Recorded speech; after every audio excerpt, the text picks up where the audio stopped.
أعوذ بالله من الشيطان الرجيم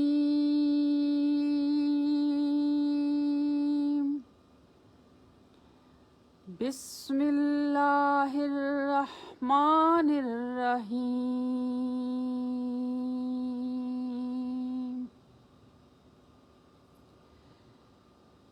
Suratul Ikhlas.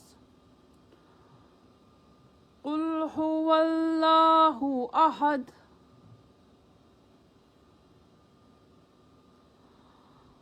الله الصمد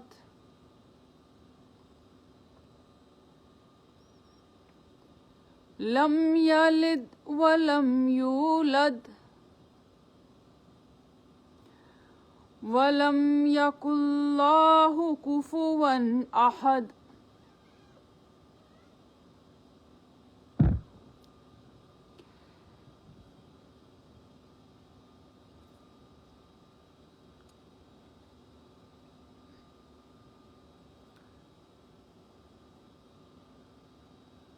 Surah-e-Ikhlas.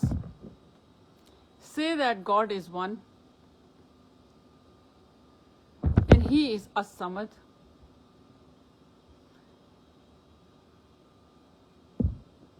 And he begets not, he begets not, nor he begotten by anybody, and nobody is equal to him.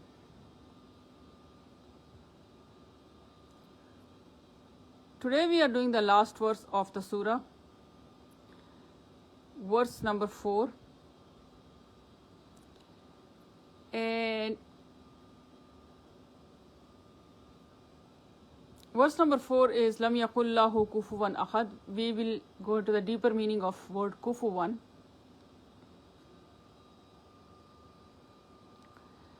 The background of this surah is that this surah is a reply to the questions asked by Meccan people to Prophet Muhammad sallallahu alaihi wasallam, that who is God and where is his family. And this surah is actually the message of Islam, and it purifies a person from the shirk. It has many names like Surah Fatiha, Surah Tawheed, Surah Al-Mania, Surah Al-Nijat, Surah Al-Asas, and Surah Al-Aman. All are the names of Surah-Ikhlas. Because this surah gives the message of oneness of Allah subhanahu wa ta'ala. It refrains you from shirk, associating partners with Allah subhanahu wa ta'ala. It gives you refuge, and it gives the foundation and basis of the Islam and your Aqidah or your faith. And Prophet Muhammad sallallahu alaihi wasallam used to recite this surah. He used to do that in the second rakah of his prayers. And he used to recite Surah Al-Kafirun, which is the other surah from Ikhlasin, in the first rakah. And Prophet Muhammad sallallahu alaihi wasallam mentioned to Imam of Masjid Quba, Al-Quba, which was the very first mosque in the city of Madinatul Munawwara after the Hijrah, that this surah, Surah Ikhlas, bring you closer to Allah subhanahu wa ta'ala, and it also brings you close to paradise. And in our morning and evening askars, this surah is recited 3 times, Fajr time 3 times, Asr time. And after every prayer, you recite this surah in after Salah askar, and then you recite it in the last verse, last rakah of every prayer. So if a person practices this surah like that in his daily practices, from morning to evening in all the 5 prayers,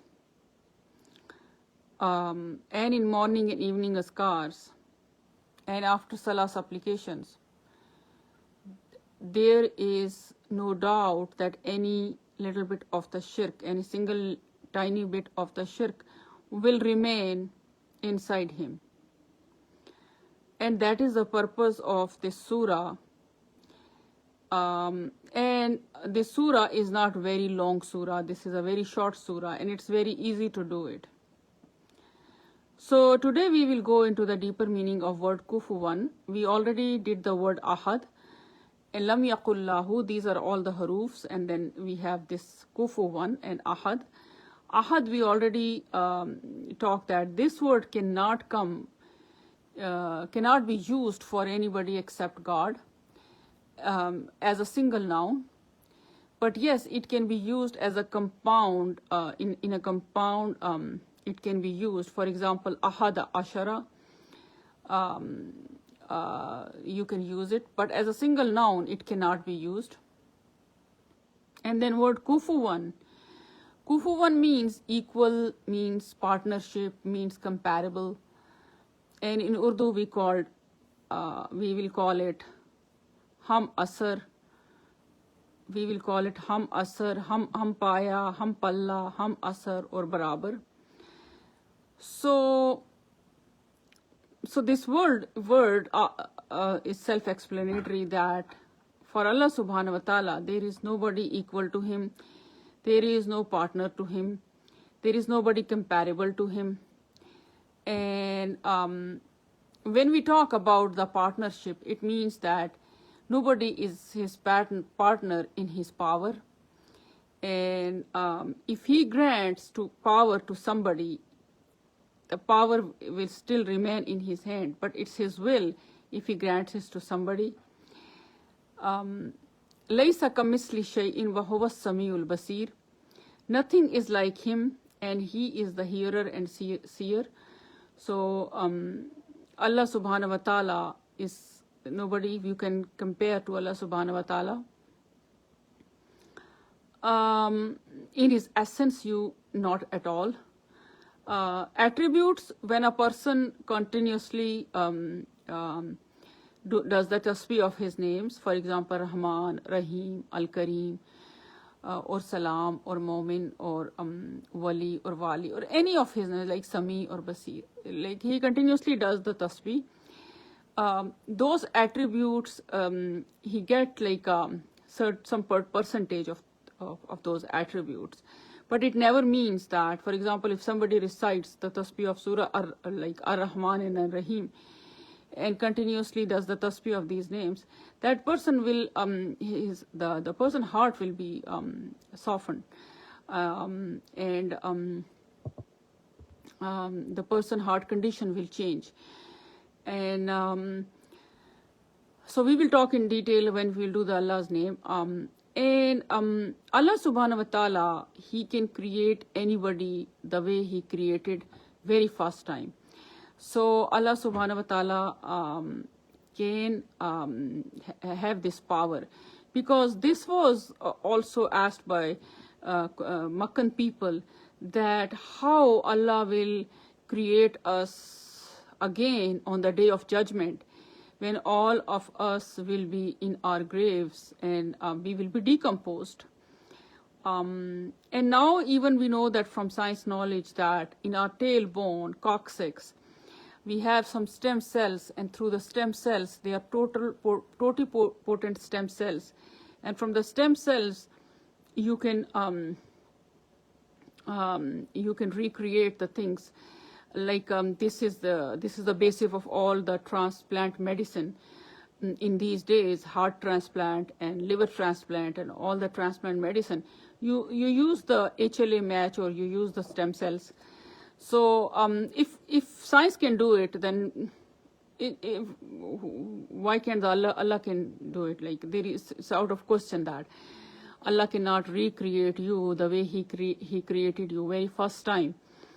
So, and also that if you say that Allah has a son or Allah has a daughter, it is cursing Allah subhanahu wa ta'ala. And Allah subhanahu wa ta'ala said that Bani Adam, or Adam, the children of Adam, they curse me. And they curse me when they say that I have a son or I have a daughter, astaghfirullah. So, and Also, when you look for love, you always look for perfection. Nobody likes the imperfect things. You look for perfection. If you look for a perfect love, for example, if you love anything in this world of means, that thing will always have some flaw, some deficiency.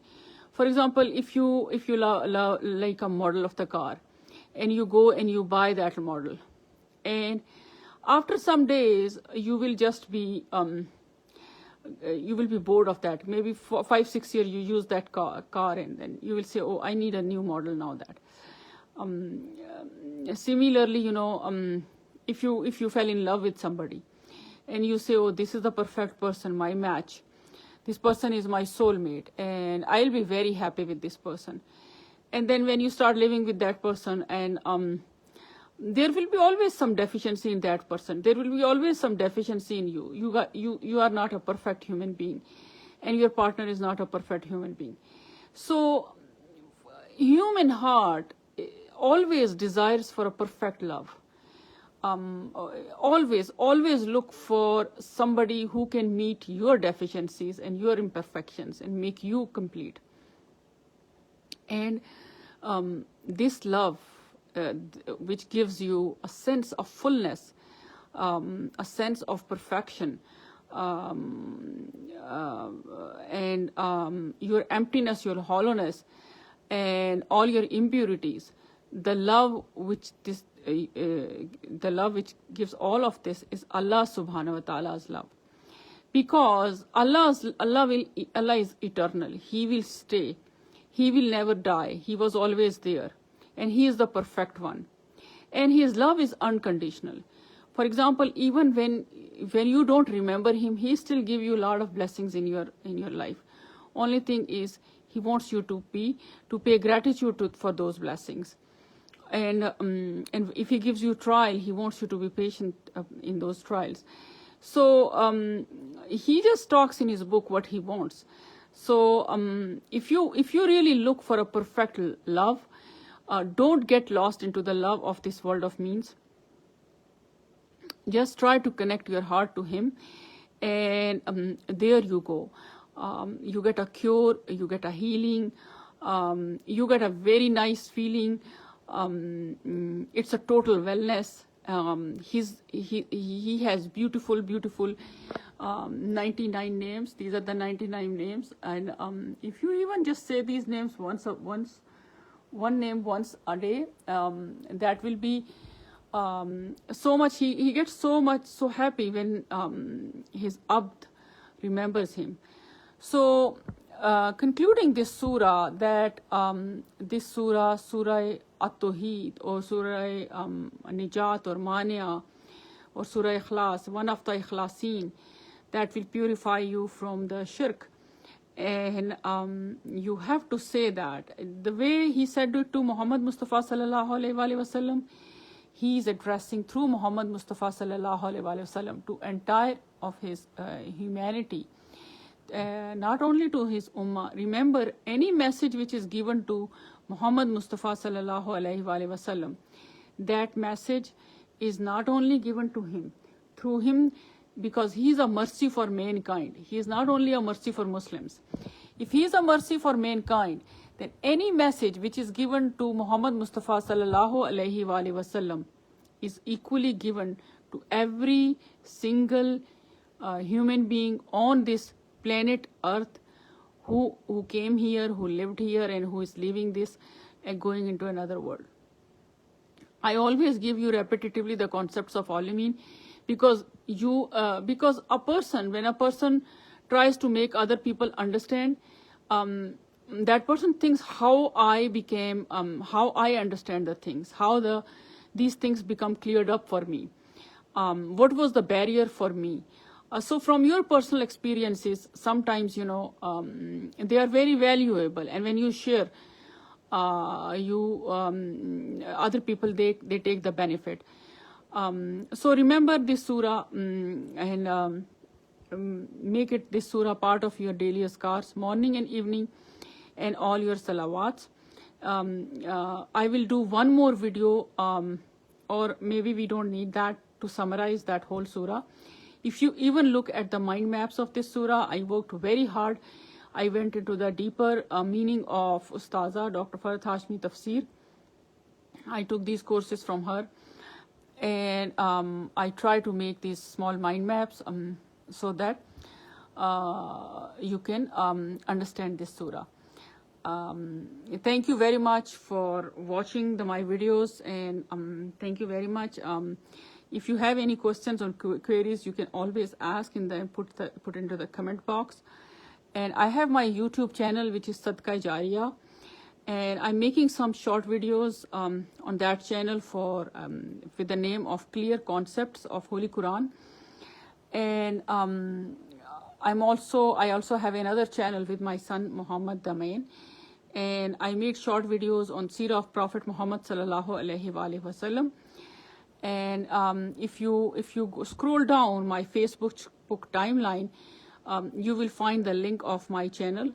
So please subscribe to my channel, and stay tuned with me for more and more videos. Inshallah, I have a very good program which I planned. I'm bringing it in the month of Ramadan. So stay tuned with me. Inshallah, next time, see you. Nashhadu an la ilaha illa anta wa nastaghfiruka wa natubu ilayhi.